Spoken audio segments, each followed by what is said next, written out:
saved if I'm not a vegetarian? Would I be saved if I cook on Sabbath? Would I be saved if I cook for those who are needy? Okay. If I cook on Sabbath, well, let me come closer. Will I be saved? If you read Exodus 16, verse 26 to 30, God told the Israelites, "Seeth what ye shall seeth today. Cook on the preparation day, because tomorrow, the next day, is the Sabbath." Ellen White tells us there is to be no cooking on Sabbath. But the Bible said that. She does say you may warm the food. No cooking on Sabbath. Now, the question is, will I go to heaven or hell if I cook on Sabbath?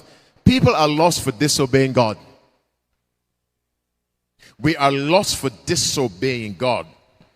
God told the Israelites, the food you prepare on Friday will remain fresh on Sabbath, because there's to be no cooking on Sabbath, and the food remain fresh.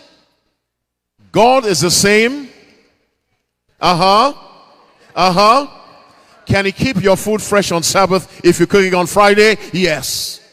There's to be no cooking on Sabbath. Next question.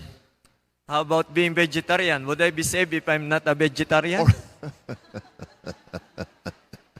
Will I be saved if I'm not a vegetarian? You will be saved if you ignore God's conviction regarding your health habits.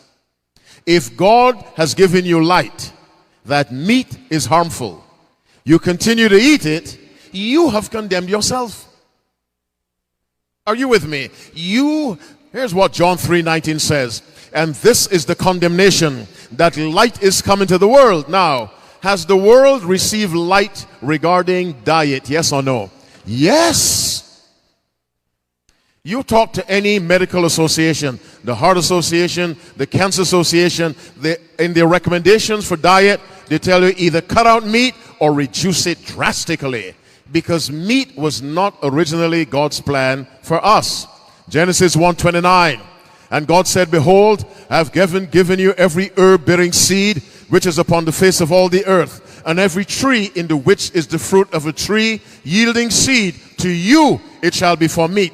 Even for the animals they were to eat vegetarian meal." Now, Ellen White writes, I don't recall where, God allowed sinners to eat meat to shorten their lives. He allowed them to eat meat to shorten their lives. Let me ask you this. If you plant a seed in the ground, after a few days, what happens? It grows. If you plant a chicken leg in the ground, after a few days, what happens? Nothing. Worms. Now, when we plant things in our stomach, you plant seeds, they release life. You plant dead flesh, nothing. It was never God's will that we eat meat. God's preference is a vegetarian diet. And if he convicts you and you resist the conviction, you have condemned yourself. Not God. You. By your choice.